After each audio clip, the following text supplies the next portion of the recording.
It's the Political Free Agents podcast. We're back for our post-election episode. A lot of stuff has been going on this week. I'm here. We've had a lot of changes just in America in this short time. The baseball season is over, but I brought out my old Dusty hat. It's my old Houston Astros hat. You know, figure I might as well represent one last time with old Dusty here. But anyway, um, that's not the big news. What am I talking about? We're talking about the election, right? So this has been the week that some people actually predicted, but I don't think anybody was ready for. This has been a very long week, and it's been long because we've been waiting on the results, right? We wanted to know what was happening, when we would actually know who the president was, um, as opposed to just you know all this guessing game stuff. So Biden won, right? The short of it. Everybody knows it. We're not breaking news on political free agents here. Biden has the electoral votes in order to be deemed the president elect. So, what does that mean, though? Because the idea that Biden is the president elect, everybody assumes that means Biden is going to be the president of the United States. Just off the rip, Biden's POTUS, right? But there are some quirks and things included in there. So we're not going to spend too much time talking electoral stuff here, but just wanted to prepare everybody for what's going to be coming next. And part of it is, and for those of you on YouTube, uh, I'll pull up the electoral map right here so we can see that. And before I get yelled at again, let me actually get the chat ready in case people start chatting so I can actually see it this time. We had a long election night stream. Hopefully you were able to join. We were able to get some chat messages in, and anyway, it was fun. That was our 100th episode, which I'm going to touch on a little bit as well. So this is the current electoral map. We basically have Biden at 279, Trump at 215, or excuse me, 214, because he ended up picking up one from Maine. So Maine ends up splitting theirs. Biden didn't get all four. So what's happening now is Trump is actually challenging the results in Wisconsin, which would be 10 votes, which would put Biden under 270 again. If he's able to get that, but Trump is ahead by 0.6. That's roughly 20,000 votes. It would have to be like some serious fraud for those 20 to be wiped out. Um, you know, I'm I understand that there could be mistakes that will wipe some away. So somebody had voted early, but now they passed, or things like that do happen every election, no matter who's running and no matter who the votes are for. But I would expect that it would wipe away some votes from Trump as well, because we've seen Republicans have tried to cheat the system too. So there's been, this kind of stuff that happens every single election. It's not new. It happened in 2016 as well. Trump definitely has the right to challenge any of these results. There's nothing wrong with Trump actually challenging these results. Um, there's also a challenge in Georgia for a recount.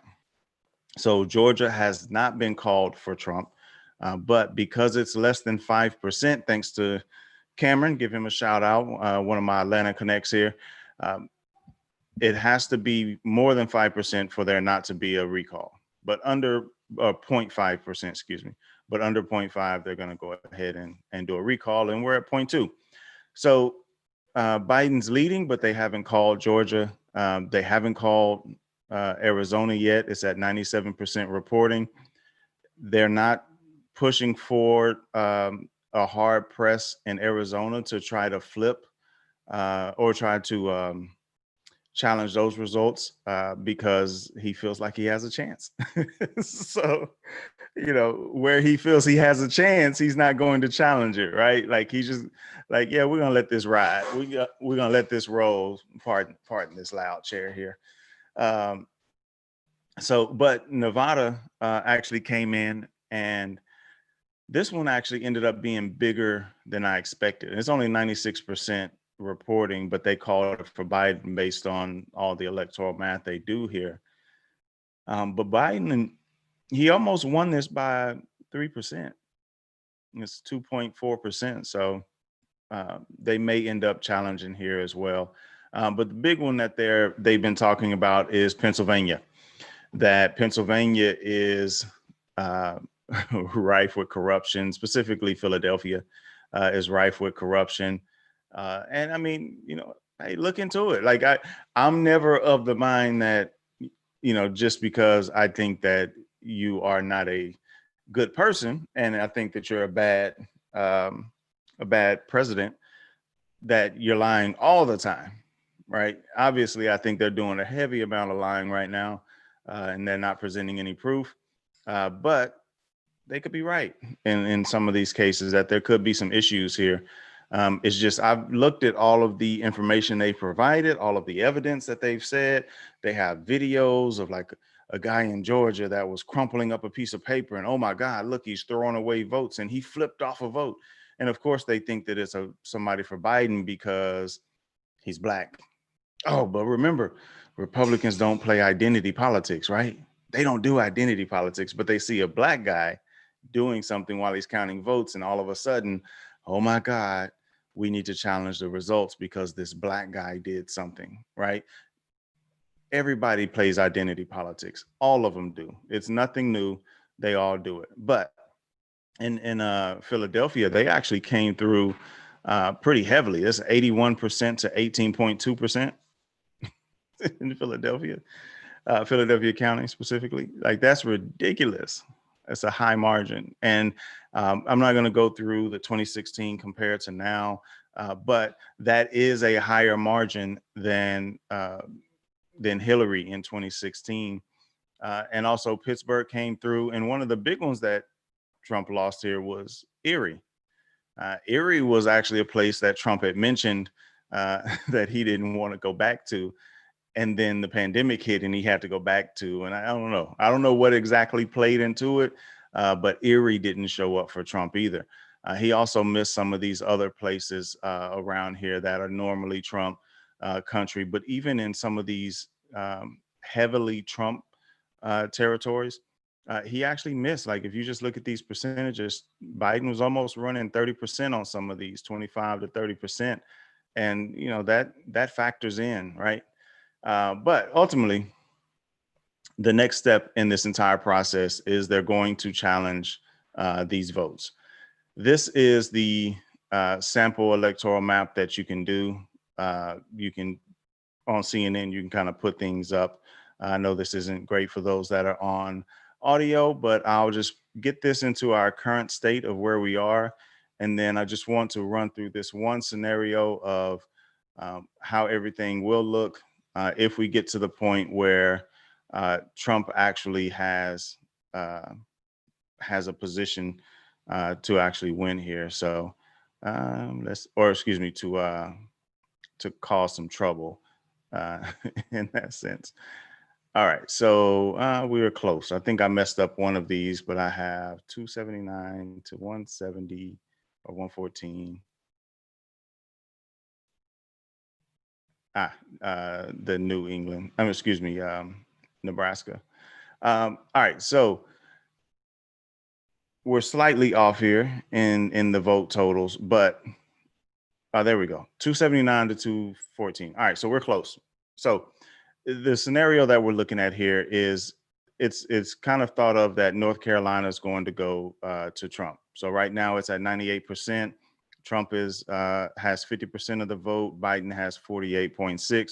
So there's only 2% remaining on the available votes to be counted. And Biden is down about 80,000. Looks like it's about 75,000 actually. So that's a large margin with only 2% of the vote. So let's just go ahead and say Trump wins that one, right? Uh, Georgia, let's say they do the recount and Trump wins Georgia. Let's say they do the recount and Trump wins Arizona. He still can't win off of that. So their only hope is to actually flip a state. They have to meaning flip the actual results of the state. So they have to get rid of one of these that Biden won. And I think I see where I messed up the numbers here. Biden won New Hampshire, and I have Iowa to Biden. So I mixed that up. Let me fix this real quick. All right. Um, so in order to get Biden, and our numbers, I know those watching, our numbers are slightly off here, but close enough. We'll work through the scenario. In order to get Biden under 270, they have to get Wisconsin out. And if that now flips to Trump, now we're less than 270. This is probably Trump's best scenario. Maybe, like if they can get Wisconsin thrown out and he can win Georgia and he can win Arizona, that's probably his, best option. The problem is right now he's losing in Georgia. So if that vote comes in and it stays the way it is now, there's nothing that he can do about it. If he loses Georgia, they can take Wisconsin. Biden's still going to be the winner. It won't matter. Right now, he's also winning in Arizona as well. So if Biden does have Arizona and they flip Wisconsin, it's not going to matter. So they're going to have to flip Arizona, and they're going to have to get Wisconsin and Georgia's result removed in order to get him to 278. And then they have to still get some more off. So they have to challenge Arizona and get Arizona. Like there's pathways, don't get me wrong, but it is going to be super difficult for for Trump to actually get this, to get that many states to turn their votes completely around. There would have to be serious fraud. And mind you, they are saying there is serious fraud. We just haven't seen the proof.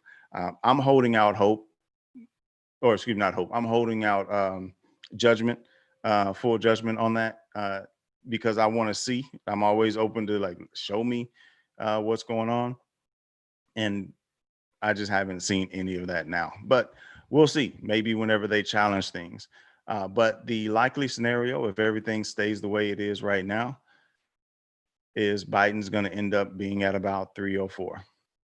Something to that effect, right? So that's going to give him basically Arizona, Georgia, and Pennsylvania, and there's really nothing that Trump can do at that point. So that's our little electoral math for the day. Doing my best John King impersonation. And look, if I always say this, and there's certain people that just do not like CNN, and that's fine. I can't watch news shows at all because I end up yelling at them like I'm watching a football game or something. Like I pick up on the cues too easily now, and so it's like pulling back the curtain and seeing that there's somebody back there that Wizard of Oz type stuff. And once you can pick them up, it becomes difficult to just watch the entertainment aspect of it. But watching CNN, I said that to say that I don't watch it all the time. But when it comes to things like this, I watch CNN outright. And the reason I do is because I'm a bit of a tech snob. So I want the best tech, and CNN screen, the way John King is touching, let me go here and we're going to go here and we're going to zoom in and we're going to do. It's just not better anywhere else. I did catch MSNBC's and Fox's this year, and Fox had one that improved, but it may not seem like a big deal to me, but I'm looking at the screen. I'm like, why are those icons so bad? So anyway, it was improved functionally, but it just didn't look quite the same. Um, so anyway, I watch CNN specifically because of the tech, but then also John King is a freaking, like, he has to be the GOAT at this stuff. Like, he knows all of these counties, how to pronounce, like Allegheny County and all that. Like, he knows this and the history and who did what, and they're insane, insane. The dude is amazing at that stuff. So I definitely give him his flowers. Not like he watches the show, but maybe he will. Give that dude his flowers. I saw that he actually had somebody step in for him finally, so he could get some rest.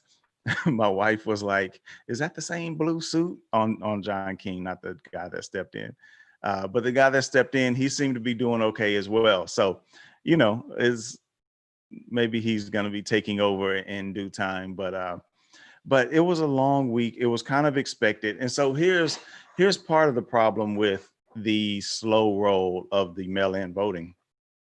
Pennsylvania was slow specifically because the Republicans sued and didn't want them to actually count votes early. Like, there's no conjecture here, nothing like that. It's all out there. It's available for you to view it. They actually sued to force them to wait to count the votes. So if they had counted these votes early, they would have still had counting to do on Tuesday. So it maybe we didn't know on Tuesday, maybe it would have been Wednesday. But you could imagine all of the votes that came in early, if they counted them early, we would have known Biden's numbers on Tuesday.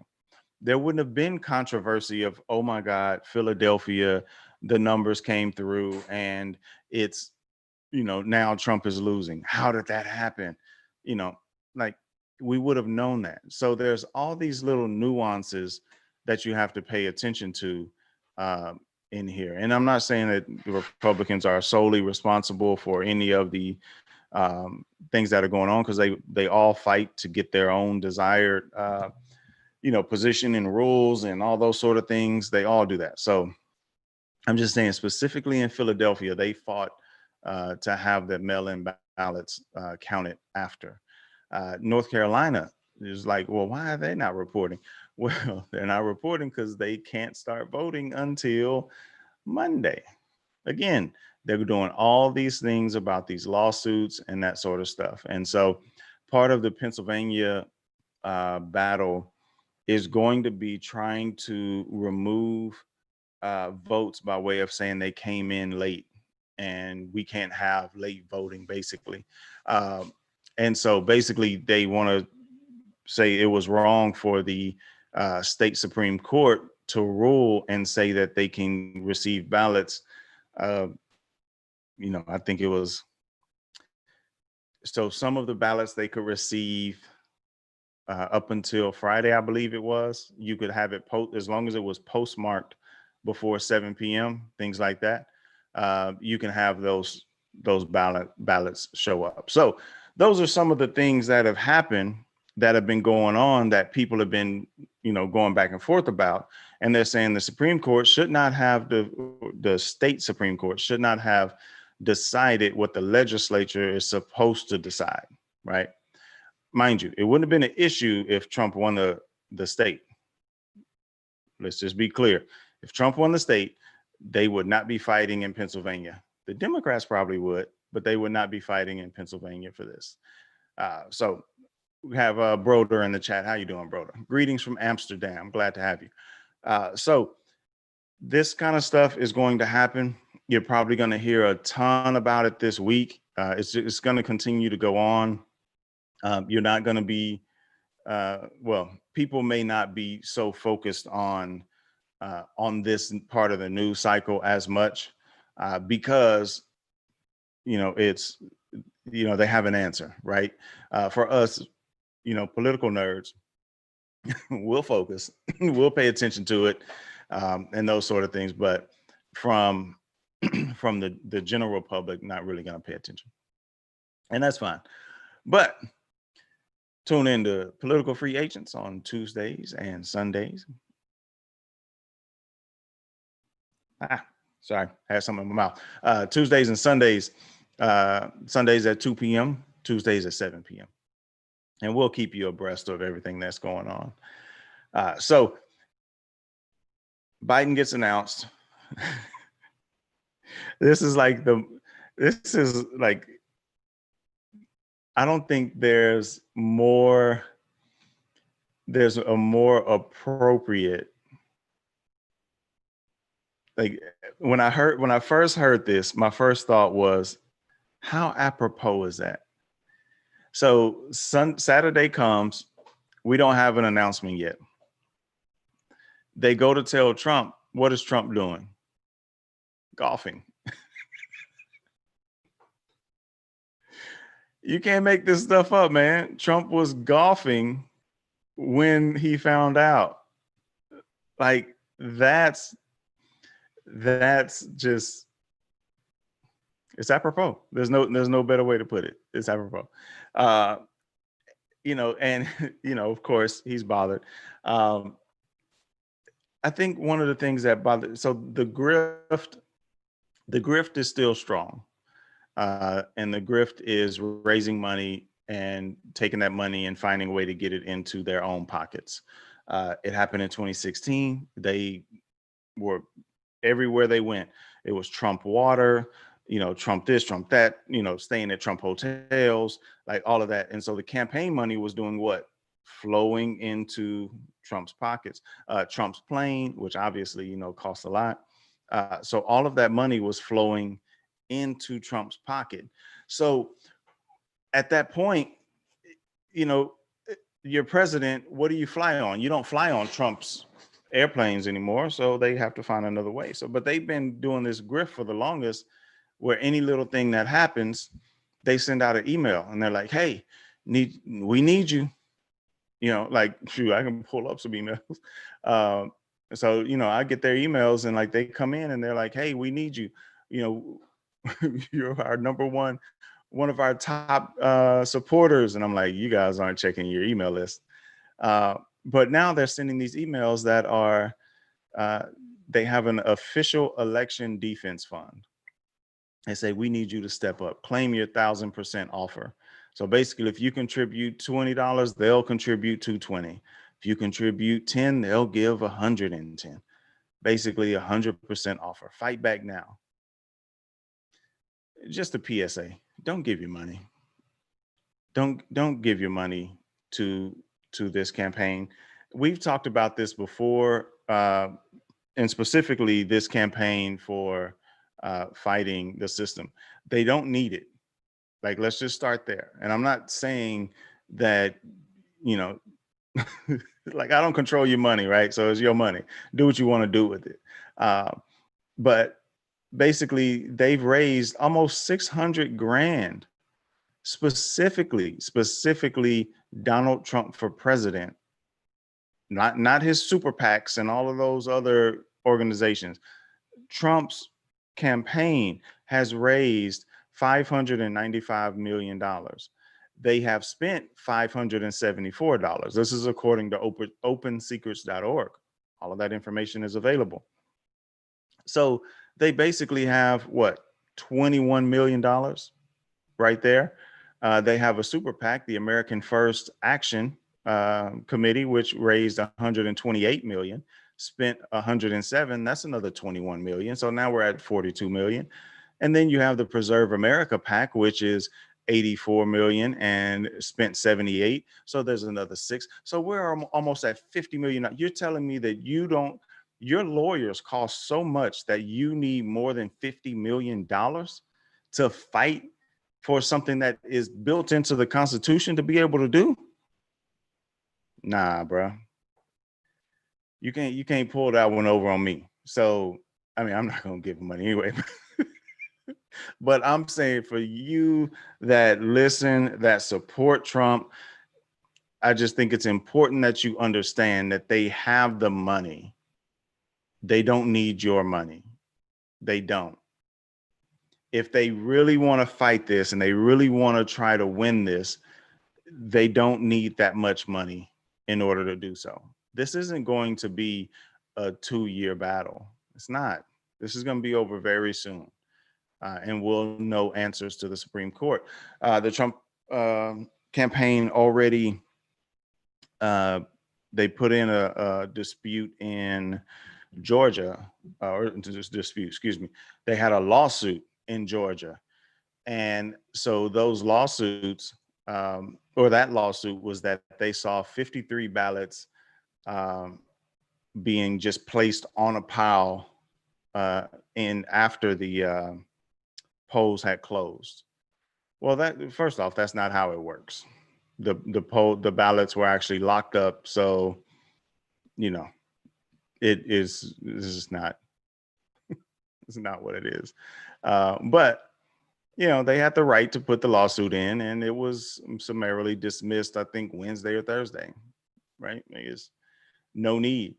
But the Electoral College, the way it's set up, is you actually have one more last ditch effort. And this is what the Republicans are starting to bang the drum on, because, again, as I showed in the map earlier, if Biden wins, he already has Nevada and Pennsylvania. If he wins Arizona and Georgia, and even if Trump gets North Carolina, let's just assume he does, he has to flip so many states. Biden will be over 300 at that point. He's going to have to flip more than 30 Electoral College points. Like, that's a lot. So if you have to flip that many, that's a lot of battles. That's a lot of fights.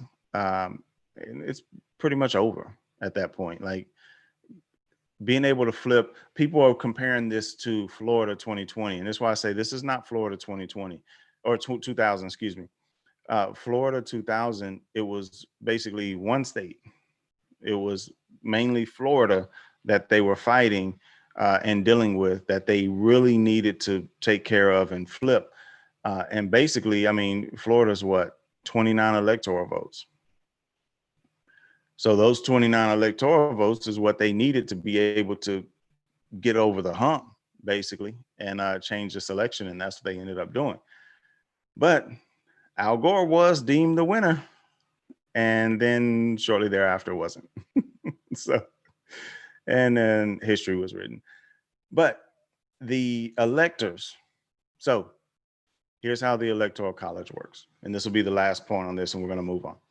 The Electoral College, you vote in your county, in your area. Those basically bubble up to be like the state results. The state results are basically the quote unquote, like a popular vote, I guess you could consider it. The will of the people, basically, that the will of those people is then taken into consideration by the electors. Now, these electors are people who actually, you could think of them as either rubber stamping the election results. In some cases, the rules of the state actually dictate that that's what the case is, that you have to basically cast your vote as an elector in the way that the people have voted. Basically, follow the will of the people. But they could do whatever they want to do in some cases where it's not a state law. They could choose to go against and not cast their vote for Biden. Or they could say, I don't want to cast it for either one of them.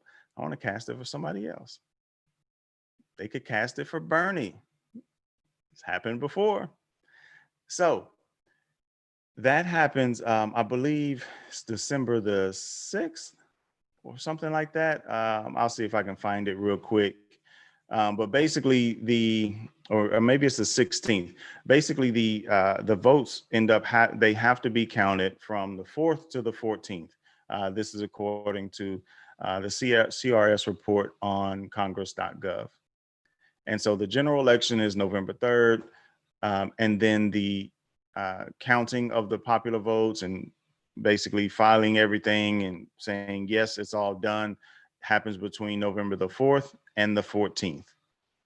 And then on during that time period, that's whenever the states basically finish their vote, right? We're not really desiring to wait from the 4th to the 14th. We want to know way earlier. And obviously 4 days drove everybody crazy. So imagine 4 weeks plus. So yeah, on December the 14th, electors vote in their states. And then so this is basically from the PDF. I'll link it in the show notes. It says the Electoral College delegations meet separately in their respective states and DC at places designated by the legislator. The electors vote by paper ballot, casting one ballot for president and one for vice president. The electors count the results and then sign 6 certificates, each of which contains 2 lists, one of which includes the electoral votes for president, one for vice president, and includes the names of the persons receiving votes and numbers. Now, these certificates of the vote, again, they could follow what has happened in the state, but they could go against that. They're delivered on December the 23rd. They have to be delivered by then. And then that could completely change the election. Like there's no way around it. That could change it. And in 2016, that is what people were crying on the left. They were then at that point crying for electors, do your job. You know, the republic is at stake here. You have to do your job. You have to change your vote, you know, blah, blah, blah, right? Now the people on the right are doing it. They're like, oh, the electors, they're going to change it. And even some, you know, well, let me say, maybe he's a former congressman, maybe not a current, but I would have to check, was actually calling for the electors to ignore the vote in their state and change it because their, you know, their top leadership in that state was or is Republican. So they have to ignore all the other votes of the Democrats and they have to put in Trump. They have to reverse this, right? So that's pretty much it for the election. That's all we have. That's all we know. That's the future of what's happening here. That this is where we're going, right? This process, this is what we're going through. So what happens though after this? Let's go down 2 scenarios here. We have basically 72, 73 days before Biden takes office. At that point, from this point to that point, how does Trump exist in this time? Like, there's no way to really predict it, right? So I'm not even going to try the prediction game per se. But could you imagine like someone who is all about the perception of I'm a winner having to face on a world stage that he lost? And of course, people are going to rub in the you're a loser sort of thing, right? In this instance, he is the loser. He's not the winner. That's for a narcissist, a very tough thing to deal with, right? So just on a human level, like I know people don't like when people humanize Trump, but he's a human, right? But on the human level, I feel for the guy, right? Because I still like, I'm 40. I still remember football games from 23 years ago and just little mistakes I made. And they sometimes still eat me up where I'm like, man, why can I should have known better. Like, God, oh. You know, now obviously, you know, I'm not sitting over here mad and angry and crying and kicking and screaming over it right now. I'm not saying that Trump will be either, but that was in a small 2A school in a home game. This is the presidency on the world stage. So this will he will never, uh, my wife's in the chat. She's like, man, me too. Yep, she was there. Um, so he will never forget this moment. Uh, and kind of understandably so, right? Like the idea that this is going to be uh, something that he take graciously. Nah, like this, he can't spin it, right? Let's say we get through the electors. There's no spinning. You can't spin I won. Now he's on he's on Twitter saying that I won this election big time. I'm sorry. It's just funny to me because it's like everybody else can see the results too, Trump. Like you're not the only one that can see the results. We know you didn't win this election. Uh, but basically, point being, it's it's a tough loss, right? So let's say, let's just look at the timeline here. Let's say that we end up in the scenario where they push these cases for a week or two. Let's say a lawsuit per state, maybe two or three, whatever. But let's say one per state that they want to battle in. Let's say those are all done, dismissed, moved on. The Georgia recount is done, but it doesn't matter because Biden still has Pennsylvania, Wisconsin, and Michigan, as we said on election night and on our PFA minutes the next morning. That's all he needed. Nevada was just gravy. And so he ended up getting Nevada. But let's just say that he ends up winning Georgia. Cool, no problem. If he doesn't get enough to flip those things, the only thing left is the electors, which is a last ditch effort and probably not going to be an issue, right? Uh, how does he govern, or not necessarily govern? How does he operate as a person who is being removed from the White House? He's not leaving, he's being removed by the election and the results of the election.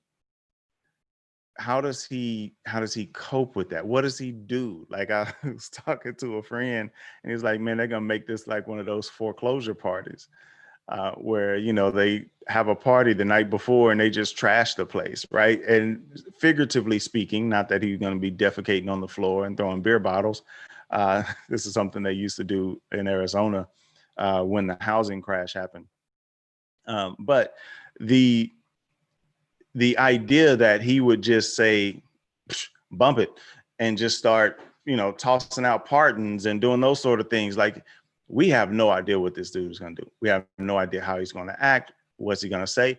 Is he just going to say, forget it? And I'm done. Like I said, y'all say January, I'm going out on my terms. I quit, not like literally quit, but like I'm still in the position, but I'm just going to golf every day. Right. Like just be petulant, you know, yeah, y'all done it before. Y'all like, man, whatever. Like I'm here, you know. I mean, I'm here. I heard what you asked me, but I'm just here, you know. Uh, y'all didn't vote for me. Don't ask me to sign nothing. Nope. Nope. Veto. Right? Like he could be that petty, or he could just be like, forget it. I'm just gonna stack my legacy and I'm going to sign everything that comes across my desk and show them um, you know, how much they're losing, how good of a president I was, and that sort of thing, right? Because I mean, he only is doing 4 years. That means he has another four. So maybe he plays the long game and tries to run again in 2024. You don't know. How easy his president can't even predict how he'll act when he is. We just can't predict it. He has to concede at some point. I don't know how that phone call goes. I don't know if he'll ever make it, because I think in his mind and in the mind of his followers and the mind of his crew around him, his kids and whatnot, he was cheated. So how do you concede from being when you're cheated? That's part of the issue, um, which is a you know cognitive dissonance issue, right? So in the chat, it's not over says election fraud is a distraction. The Democrats are actively averting the Constitution by on-ramping various states onto the National Popular Vote Interstate Compact just passed in Colorado. No, you're not being shadow banned. I can see what you posted. All right, so the National Popular Interstate Compact that's in Colorado. I actually have not heard about this one. I think I've heard every conspiracy theory about election fraud. Not saying that this is necessarily a conspiracy theory, but we'll look into it. We'll take a look and see what's coming out of here. Depending on, well, no, it looks like this was pretty much dang near all the states were already enacted this into law. Well, not all. No, there's still quite a few that's left. But it looks like Virginia did it this year, but pretty much everybody else that's using it did it last year or earlier, some back to '08. But yeah, we'll take a look at that and see. The other thing to consider is there's also a lot of news you'll hear about Project Hammer that's been talked about a lot. So there's, again, no proof of that. So we'll see how that actually comes about. If they end up getting some real details, we'll actually dig into that. But basically, they say it's a CIA program that can change votes. So once we actually get to that point of having some facts and some details on it, we can discuss that. But for right now, it's just a conspiracy theory. Speaking of the Electoral College, though, the interesting thing, and this is what I said about, I guess it was maybe Wednesday or so, is that in 2016, I enjoyed the liberal tiers. 2020, I'm enjoying these conservative tiers. And the reason I said that is because I'm like, when you step back from this stuff and you're not hyper partisan and you're focused on like my team, or in Trump's case, my guy, right? Because a lot of the Trump supporters are not specifically conservative, they're Trump supporters, right? And so he's kind of split the party a bit in that case. So when you step back from all of that and you're like, look, I'm looking at America, I'm looking at the country, I'm trying to get this thing together, as opposed to I want my person in there, right? When you do that, you can see these things a little bit different. So in 2016, pretty much everything that you're hearing from the conservatives now is what the liberals were saying. They wanted to get rid of the Electoral College. Now the liberals ain't complaining at all. They ain't saying nothing about Electoral College. Let those electors change their votes and they will. But now I'm seeing conservatives talk about how bad the Electoral College is. Fox News is running about how bad the Electoral College is and what good is it and this sort of thing, right? You're hearing about fraud and that sort of thing from the right when that was happening on the left in 2016, right? The interference, right? They were talking about interference in 2016 from the left. A lot of the stuff from Russia and some other things lumped in there. Now you're hearing the people on the right talk about interference, where Trump is saying that there was actually, he called it voter suppression, that the polls that stated that Biden was going to win was voter suppression. Mind you, in 2016, the polls actually had Hillary winning, if I recall correctly, had Hillary winning in a bigger margin than they thought Biden was going to win this year. But he didn't say that was voter suppression, but now it's voter suppression because it worked against them, right? This is why we say team politics suck. Because now if you're writing for a team, now you got to go out and defend this stuff. And a lot of times it's just a bunch of crap. It's a bunch of noise. They're just trying to sway you in a way to get you to believe something that helps further their benefit. And when it boils down to it, it becomes just them dealing with the grift, them getting their grift across, no matter what that thing may be. So if you paid attention in 16, you would see that this is just like two sides literally flipping. That one coin just flipping over, and now we're seeing the other side actually have the same reaction as the left. Even even to the point, so 2016, the memes that came out of it, you may have seen the young lady, she had on like a lime jacket and she's screaming. Like, now you have conservatives who are over here that are yelling and screaming in the microphone and saying it's stolen and no and all this sort of stuff. So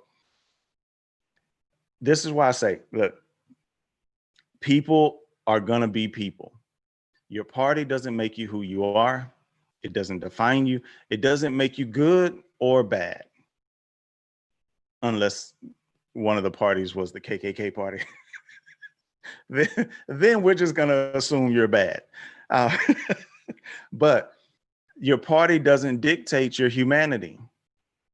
So because of that, like, recognize that humans are going to do human things.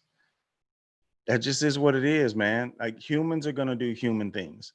There was a Republican who was, well, again, he was either a Republican and a Trump supporter or just a Trump supporter, but I don't recall his sway on that. But I know that they said he was a Trump supporter who tried to vote twice, early voting and all that. Like, during that whole process, he was trying to vote twice. One lady openly admitted on camera that she went to two different precincts and voted, right? Like, and voted for Trump, right? And so the idea that only one side cheats and this sort of thing is just a fallacy. In North Carolina, a couple years back, or may have been Tennessee, one of those, there was a Republican operative who was actually picking up ballots. I don't know why they even allowed this in the state, but you could have somebody like a delivery service in reverse go to your house, pick up your ballot, take it and deliver it to the place to be counted. So what were they doing? They were taking the ballots and they were changing the votes. Literally, he was found, evidence, convicted. It's all out there, right? And this is the Republican, right? So this is the idea that the left cheats at this stuff, and only the left is just like, nah, man. It's, people are gonna do whatever they can to further their goals, whatever that may be. And in some cases, that means they're going to cheat. It doesn't matter what political party you are. So if it comes out that they found some fraud, and as they like to say, dead people were voting for Democrats, I wouldn't be surprised. Some people literally did die between the time that they cast their vote and election night. They literally did. Some from COVID, some just from natural. But if there were like fake, literally fake, records being used, it is what it is. Oh, that was that guy, the Trump supporter I was just mentioning. He actually ordered a ballot for his mom who died in 2016. That's what it was. He didn't try to vote twice. He tried to vote for his mom who died 4 years ago. So people gonna be people. So let's get past this, and let's say 2021 comes about. Biden is president. Day one. What does Biden do? First thing that I've heard he's going to do. This is the very first announcement of a plan that I've heard. And the plan was basically to get rid of the Muslim ban.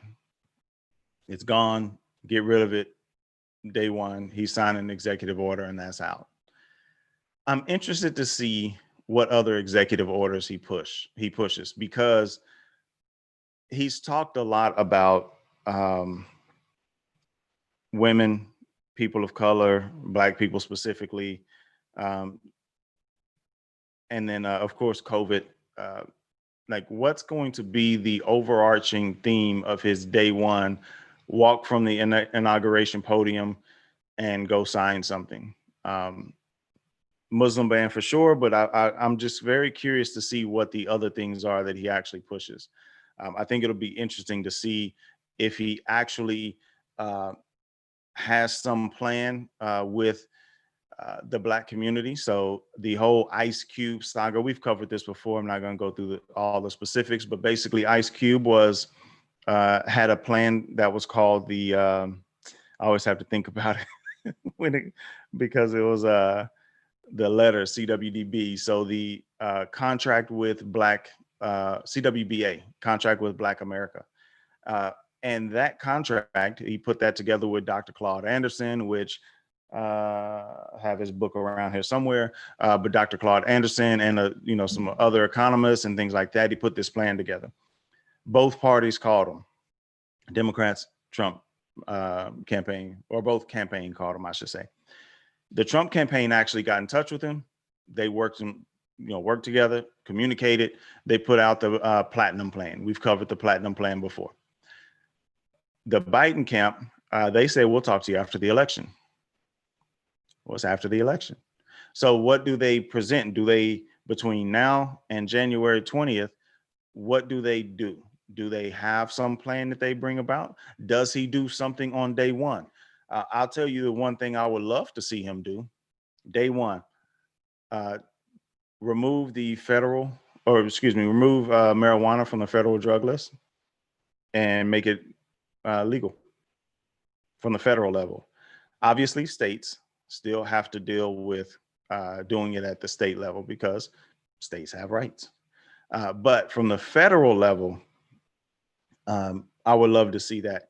And then on top of that, everybody with a weed case right now that's in jail that doesn't have like something else, right? Like you were caught with weed, but you were also in some aggravated assault or something, right? I'm talking about like weed possession, or like smoking or for distribution, whatever, purely just weed, all the cases wiped out. Let's just reverse this thing, right? Because there are people who are making millions of dollars. And I believe the weed industry right now has hit $1 billion. And so you have people making money actively in states where weed is legal, actively, right? Weed is legal in Colorado, and Oregon just did something amazing in California, but you still have people serving on weed cases, right? I would like to see that reversed. Nix it, remove it, let them all out, right? And so that would be, if he just did that on day one, that dude could coast like from there. He could coast on that one thing right there to 2 terms. If he just stays steady and keeps a steady progress on everything else, doesn't have to have, big moves and movements there. But not sure that would necessarily happen. But there's also other ramifications, not just because I want to smoke weed, because I don't like weed. I personally don't think you should smoke it, but I don't have a problem with people that do, right? And the only reason I don't is because I like to stay in my faculties. That's it. I've been around it enough to know that you don't always have your faculties together, right? But that's just me, right? But you do you, and I'm perfectly fine with that. But there's a lot of medical things that could be done with weed. Cancer patients, other sort of things. Any medical case condition that causes problems with your eating, digestion, things like that. We can help with those sort of things. There's all these things, but because marijuana is a Schedule 1, which means it's above cocaine. Think about that. You could snort cocaine and you could die, but you could smoke a whole bunch of weed and not die. But weed is a Schedule 1. That was on purpose. We're not going to go into all the histrionics there, or the history there, not histrionics, but I would love to see that addressed, because there's so many things that we could be learning from being able to study it.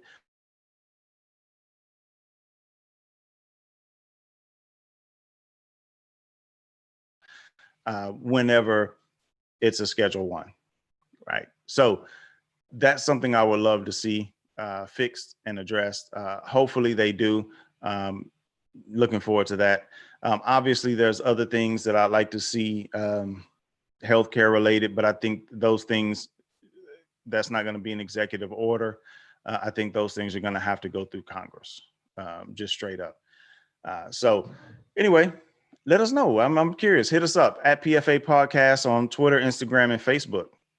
Hit us up and let us know what you think the Biden presidency will look like in terms of the first 100 days. And I don't even know why we measure the first 100 days um, of a presidency. Like it's just kind of a weird benchmark. I get it why back in the day, but they kind of take the first 100 days as a benchmark to see how good a president is. So it turns into a race.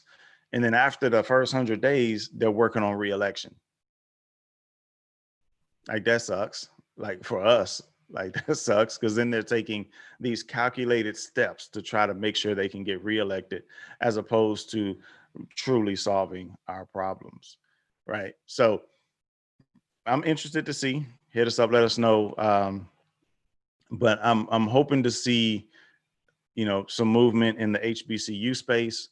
Kamala Harris being a HBCU grad, I'm really looking forward to seeing what they do there in terms of helping the HBCUs.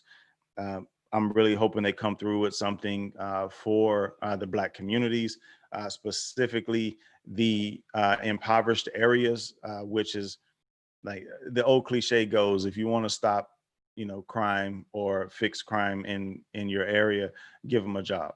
It's the old cliche, right? But you have to be able to give them good jobs, right? You can't tell somebody to go out and work at McDonald's for $7.50, but they could be on the block and they could be making $1,000 a day. Like you got to think about it, right? Now they'll trade it if they can make a little bit more money. I mean, a little bit less and not have to worry about potential jail, or life-threatening situations. They'll trade a little bit less, those sort of things.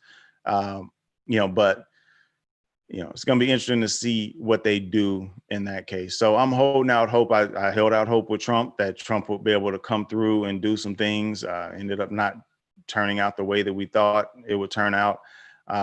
But we also don't know, and this is a great point by my wife in the chat.